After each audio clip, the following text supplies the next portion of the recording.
Okay, so this is the first lesson of Chemistry 20, and this will deal with mostly review from Science 10. For some of you, this may look a lot of repetition that you have done on Science 10. However, it doesn't hurt you if you review this again.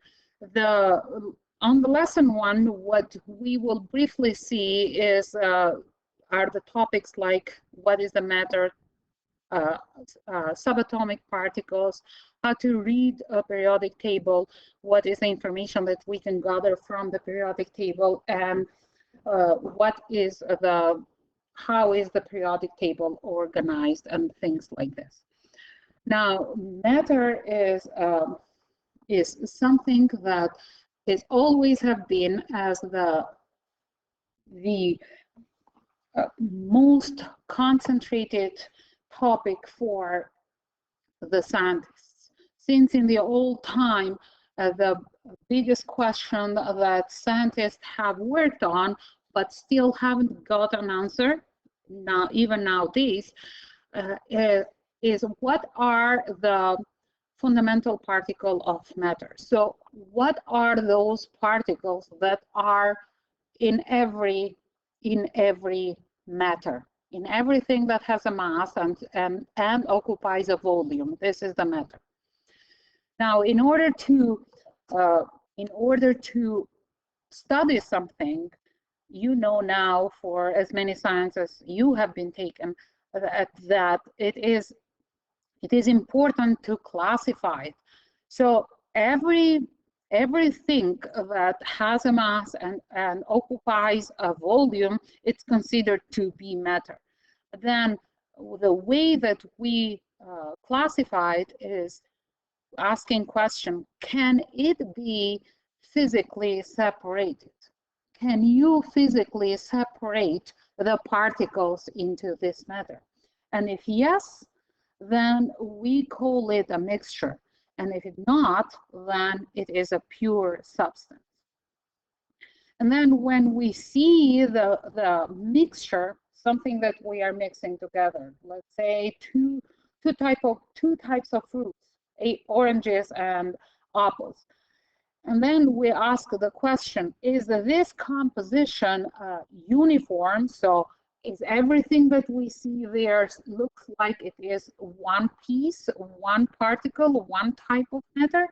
If yes, then this is called a homogeneous mixture. And if not, it's called a heterogeneous mixture. But when it comes to the pure substances, then the question that we ask in order to further classify is, can it be chemically decomposed? So can you decompose this further into two or more elements? And if yes, then it is a compound. And now you know that what a compound is, because it's even two atoms of the same element is a compound, or atoms, two or more different atoms combined together, bonded together. And if we cannot break it down using chemical reaction or anything, then this is known as the element. Now, the elements are sorted and are placed in that we know as the periodic table. Okay, the periodic table is a table that actually, excuse me, started with Mendeleev, which is a Russian mathematician, professor at the University of Moscow, that was given the chemistry to study, to teach to the students, but he was a math person. And what does he know best? Patterns. So he took those elements that were all over the place, not organized, and he placed them into the periodic table. Here is a brief history of atom. So as I said, the biggest question was, what are the fundamental particles of matter? What are those particles that are everywhere? And Aristotle, which was a Greek philosopher, said that it's combined with four: fire, water, air, and earth. And now we see, and we know, everyone knows that this is not true at all, even though that Aristotle is studied for his philosophical approaches to the world. Still, it's very not scientific approach to the particles or the fundamental particles of matter. And then Dalton came and he was saying that, oh, no, every matter is, so this was 4 elements. And Dalton is the one actually that said that no, every matter is formed by that is known as the atom. So he is the first one to bring the word atom into our vocabulary. And actually what atom means that is indivisible, meaning that you cannot break it further. So he saw those atoms like billiard balls, and he was saying that you cannot break it further. But now we know that actually this is not true as well. And then what happened is that different scientists were working on this fundamental particle of matter, but J.J. Thomson is the one that said that atom is formed with a mostly positively charged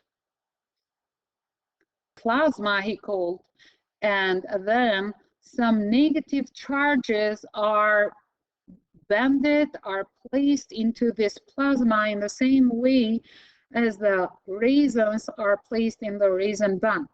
And this is why this model of the atom is known as the raisin bun model of the atom. Now, this model satisfied a lot of experiments in science. However, the most important thing about this model is for bringing into the atom both charges, positive and negative charges. So you see here, this is why from Dalton, any discovery or theory that was presented was not as important as what J.J. Thomson said, because J.J. Thomson brought the presence of 2 charges within an atom. And then Rutherford, which was at that time the student of J.J. Thomson, is the one that said that actually the model of the atom is that we have at the nucleus, we have some positive charges, which he called them protons, and some neutral particles, which he calls them neutrons. And then his expression was that electrons are moving around the nucleus in the same way as planets are moving around the sun. And this is why this model of the atom is important. Okay, he took those two charges and he kind of separated them, bringing the concept of nucleus.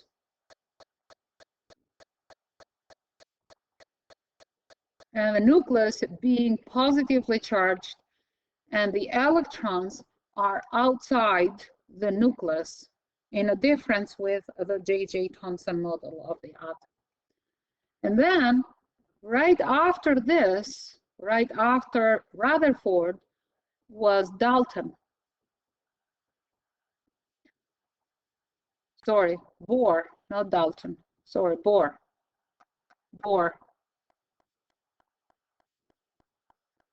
Bohr said that actually, yes, we do have a nucleus that has protons and neutrons inside, but electrons are in that is known as the energy levels.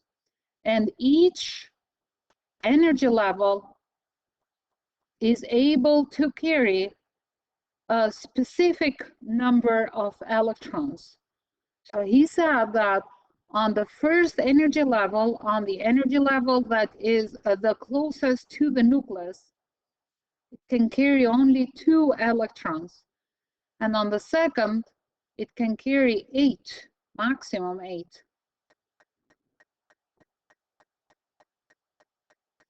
And on the third as well, can carry 8. Do you understand?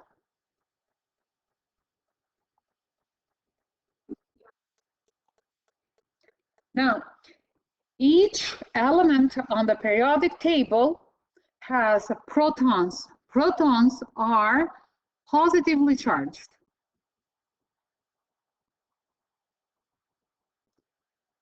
They are at the nucleus. Okay, they are at the nucleus. The number of protons defines the element. So you cannot have an element that is, let's say, lithium, and then lithium has 3 protons, and on the same time say that, okay, beryllium has same 3 protons as well. So if you are saying lithium has 3 protons, and if you are saying beryllium cannot have 3 protons. Protons are defining what is the element. Neutrons are neutral. They do not have any charge. Neutral charges. And yes, they are in the nucleus, inside the nucleus. And keep in mind that in one element, let's say oxygen, you can have different forms of isotope. And having different forms of isotope of an element means that you have different numbers of neutrons. Okay, so the neutrons, the number of neutrons is not specific to the element. We can find it based on either the most common form of isotope of the element, or in a specific number of, in the specific type of isotopes that the element has. We will talk about this when we define the number of subparticles into an element or isotope.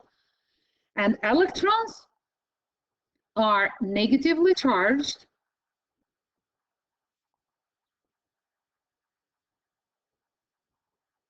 and are spread into energy level. Into energy levels. The first energy level is able to carry maximum 2 electrons. The second energy level is able to carry 8 electrons. The third energy level is able to carry 8 electrons. And then when it goes to the fourth one, it is more. What an isotope is is same element with different number of neutrons.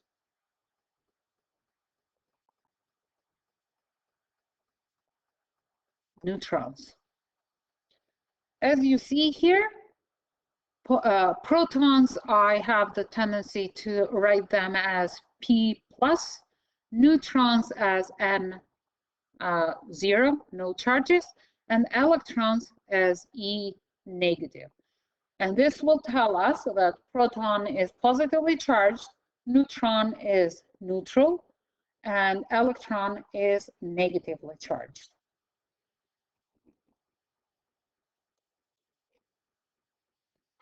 Okay, now periodic trend.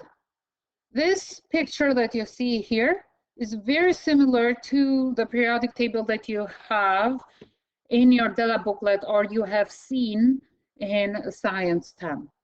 So what do you see is that those rows are known as periods, and what that means is they are telling us what is the number of energy levels.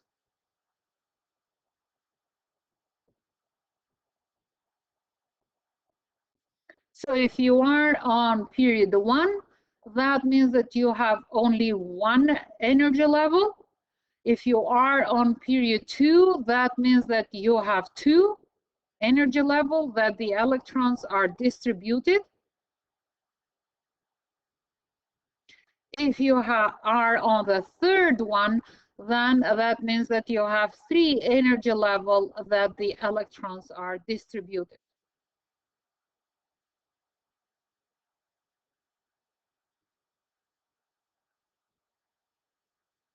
Okay, and they are, then you see the columns. What that means is telling us what is the number of electrons in the outer shell.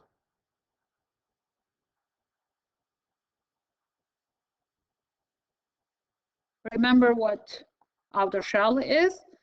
The outer shell is the further from the nucleus, as the energy level. So this is telling us that you will have 1 electron in the outer shell. This is telling us that we will have 2 because we are on group 1, here we are on group 2, and so on. This is telling us that we will have 8, 7, so you start from 1, 2, 3, and then goes here, 8, 7 electrons, 6 electron, 5 electron, and 4 electrons.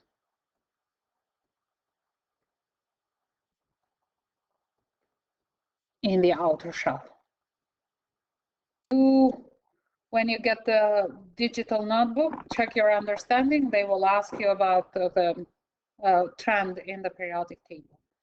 Okay, ionization is a process where atoms are lost or are gained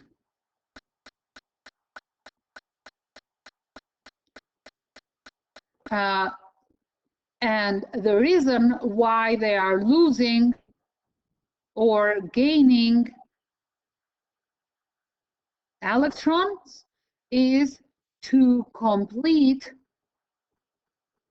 the outer shell with 8 electrons. And this rule is known as the octet rule. Okay, so what is happening now, we have electrons that are in the outer shell. And now let's suppose that we have sodium. Sodium is on group 1. Okay, on group 1, we know that there is 1 electron that is in the outer shell. And what is happening, sodium has a tendency to give that electron away, to release it, to give it away.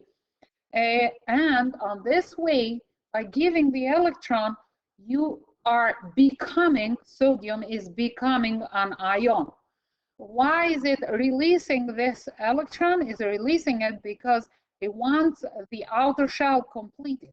Having that extra electron in the outer shell, it's a lot of work for nucleus to keep it into place. And what is happening is that this electron is going to, let's say, chlorine. Chlorine, if you see at the periodic table, have 7 electrons in the outer shell. So if 1 electron is within that outer shell, what is happening is that the outer shell is completed. And now the chlorine on itself is becoming with more electrons than protons. And this is in total, the chlorine is becoming negatively charged. Okay, so in this way, by losing or gaining electrons, in order to complete the outer shell with 8 electrons, atoms becomes ions. And now, if the atom is gaining electron, then they become negatively charged. And if they are losing electron, they are becoming positively charged.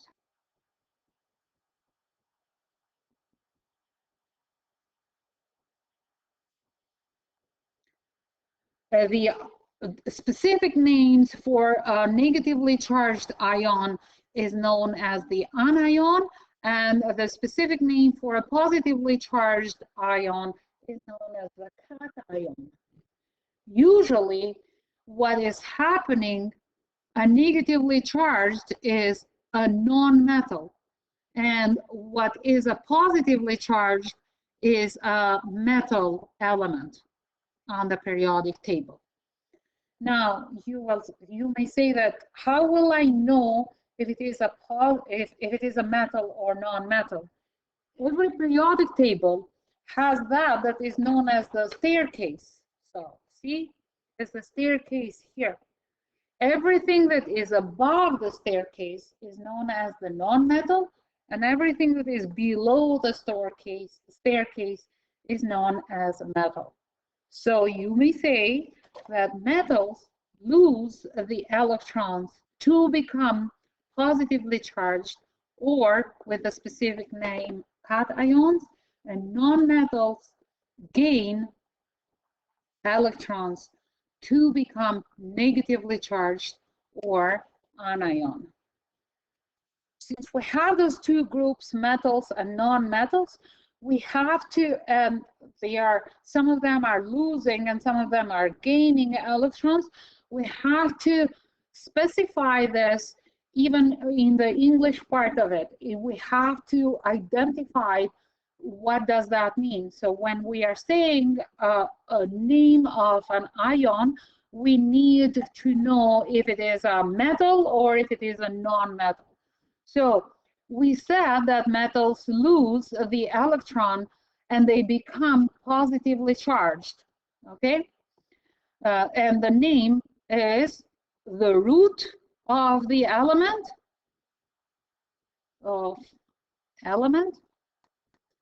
and then you, the element itself, it's the element itself, it's the element,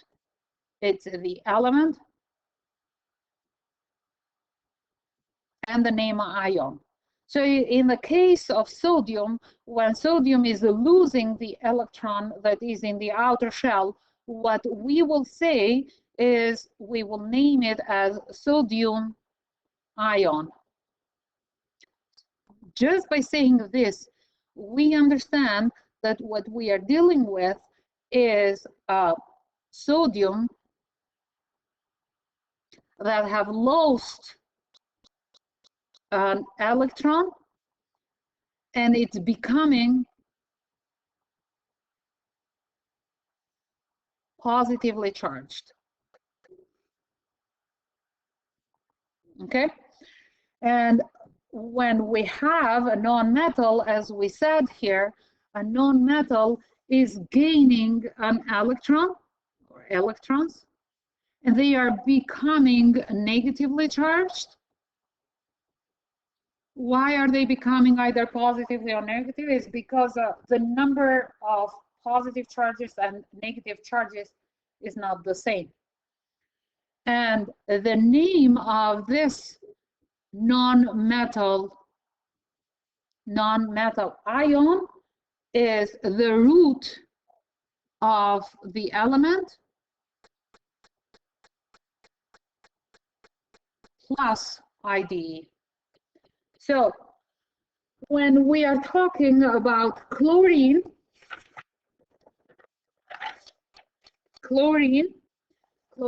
is here in the periodic table.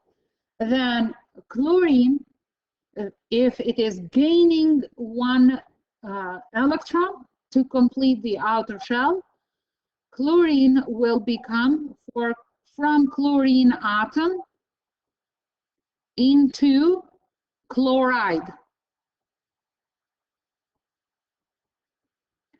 because the root of chlorine is chlor. And what do? We take that root and we add IDE.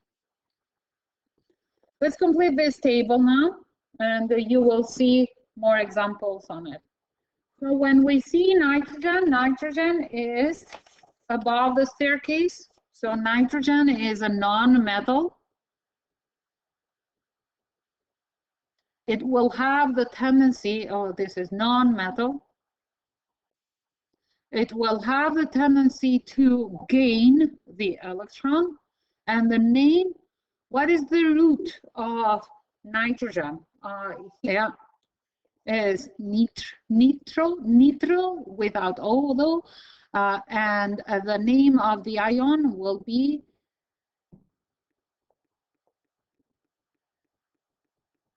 nitride. And now we are dealing with sodium. So we know now that is a sodium ion. That means that we are dealing with a metal. And the atom name is sodium. Now chloride, it's with an IDE. That means that we are dealing with a non-metal. And the name is chloride. Chlorine. Sulfur is here, is above the staircase, so it is a non-metal. And the ion name of sodium, of sulfur, is sulf is the root, ide, sulfide.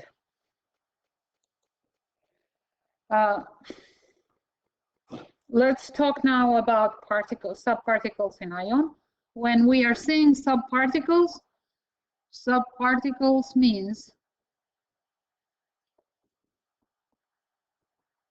means protons, neutrons, and electrons. Those are the three subparticles that we are discussing. During the ionization, the number of protons and neutrons stays the same. Why is it staying the same? Because they are in the nucleus. They do not change when we have that specific atom or isotope form of the atom. What is changing is the number of electrons. If the atom is positively charged,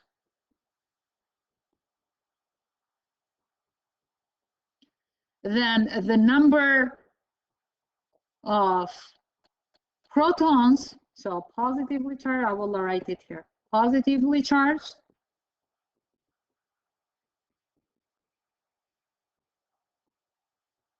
means number of protons is greater than number of electrons. And when we have an ion that is negatively charged,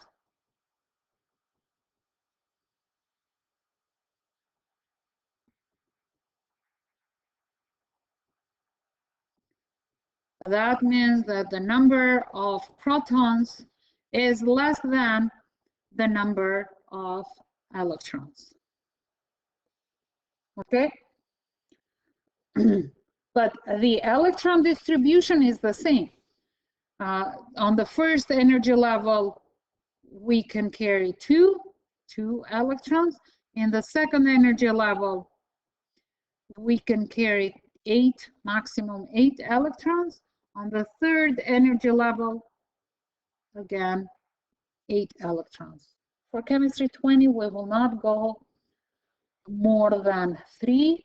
And even if we do, it will be 1 or 2 electrons out on the fourth one. 2 electrons, 8 electrons, and 8 electrons. So let's now draw the energy level for lithium atom and for lithium ion. So lithium is on the third place on the periodic table. See here, lithium is on the third one. This one here. Okay, that means that lithium has number of protons is equal to 3. Number of neutrons is equal to 7 minus 3 equals 4.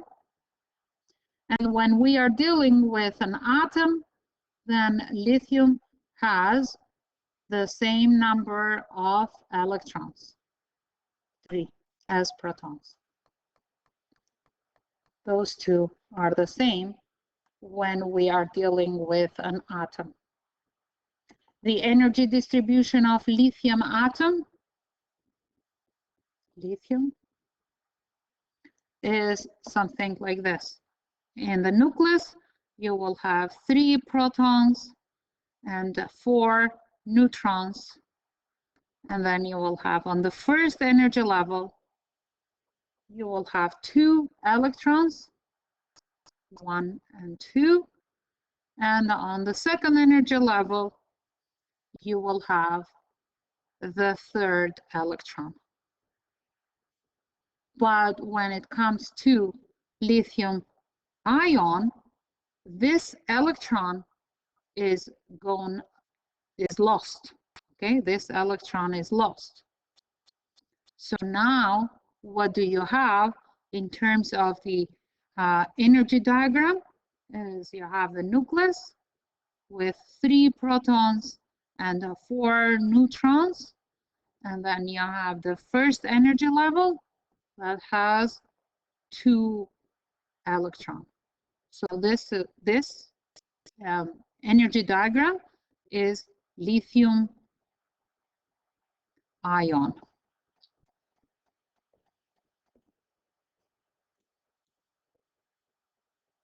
Okay, here we have some practice that I recommend you doing, and more practice here. And this is the end of lesson 1.